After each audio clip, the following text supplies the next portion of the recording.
အားလုံးမင်္ဂလာပါရှင်။ကျမရဲ့ YouTube channel မှာကြိုဆိုလိုက်ပါတယ်။ဒီနေ့အလုပ်နိုင်ရလေးဖြစ်တဲ့ဆိုတော့တငယ်ချင်းတွေနဲ့ပြင်မှာထမင်းစားဖို့ညီမချိတ်ထားပါတယ်။အခုဆိုရင်အေးရနိုးပြီပေါ့နော်။နေ့လယ်ဆန်နေထိုးပါပြီရှင်။ဒီမှာရေသွားချိုးဖို့ပြင်ဆင်ပါမယ်။ရေမှုချိုးပြီးတော့ပြေထွက်ဖို့ပြင်ဆင်ပါမယ်။ညီမနဲ့တူတူပြေလိုက်ကြည့်ရအောင်နော်။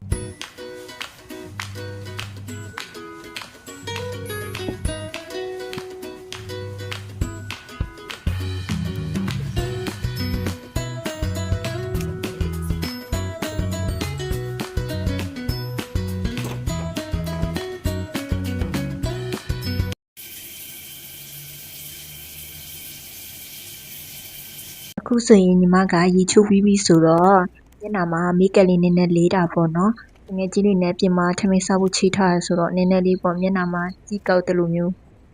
လေးလိုက်တာပေါ့နော်။ပုံမှန်ဆိုရင်ညီမကမိတ်ကပ်သိမလေးတတ်ဘူး။ဒါပေမဲ့ငွေကြီးလေးနဲ့ချိထားရဆိုတော့နည်းနည်းလေးပေါ့နော်။လှလှပပလေးဖြစ်အောင်လို့မိတ်ကပ်လေးနည်းနည်းလေးလိုက်ပါလိမ့်ရှင်။အခုဆိုရင်ညီမစကစ်ခဲလေးနေပါတယ်ရှင်။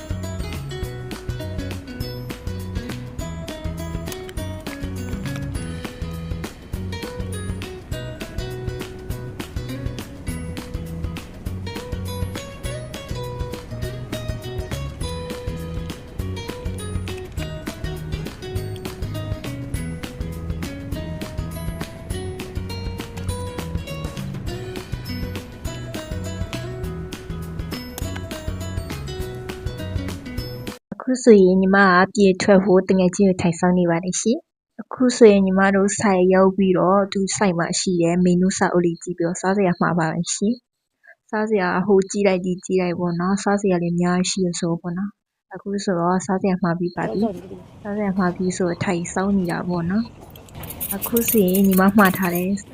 စားစရာလာပါပြီရှင်။ညီမကတော့ဝက်သားအချိုဟင်းလေးနဲ့သမင်းရယ်နောက်ပြီးတော့ခွေးတရုပ်ရယ်လာတိုင်းညီမကဒီဆိုင်လာတိုင်းပေါ့နော်ဒီဟာလေးပဲစားဖြစ်ပါတယ်။ဘာဖြစ်လဲဆိုတော့ညီမရဲ့ကြက်တဲ့စားစရာလေးဖြစ်ပါတယ်ရှင်။ညီမကထိုင်းစားမှာဆိုရင်ခွေးတရုပ်ကြိုက်တယ်နောက်ပြီးတော့တုံရဟင်းရှိုလေးနောက်ပြီးတော့ကဖောက်လေးကြိုက်ပါတယ်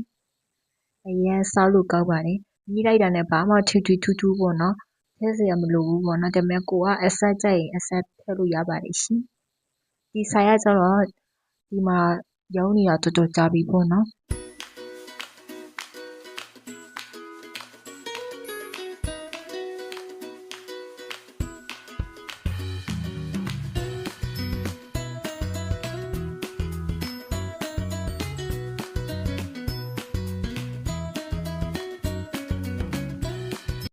အခုဆိုရင်ညီမကစားလို့ပြီးပြီလို့ပေါ့နော်အေးပြန်ဖို့စူပါချစ်မှာလိုအပ်တဲ့ပစ္စည်းတွေလောက်ပဲဖြစ်ပါတယ်ရှင်ဒီမှာလည်းပဲသုံးဆောက်လေးတွေကိုနေပြီဆိုတော့ဟိုကြည့်ဒီကြည့်နဲ့လိုအပ်တဲ့ပစ္စည်းတွေပဲဖြစ်ပါတယ်ရှင်ဒီနေ့ရဲ့ blog လေးကကြတော့တငယ်ချင်းတွေနဲ့အလိုနိုင်လေးမှာပြင်မှာထမင်းသွားစားတဲ့ blog လေးဖြစ်ပါတယ်ရှင်ညီမရဲ့ဗီဒီယိုလေးကိုကြိုက်နေတိုက်ရင် like share လေးလုပ်ပေးပါလို့ပြောချင်ပါတယ်ရှင်အားလုံးကျေးဇူးများတင်ပါတယ်ရှင်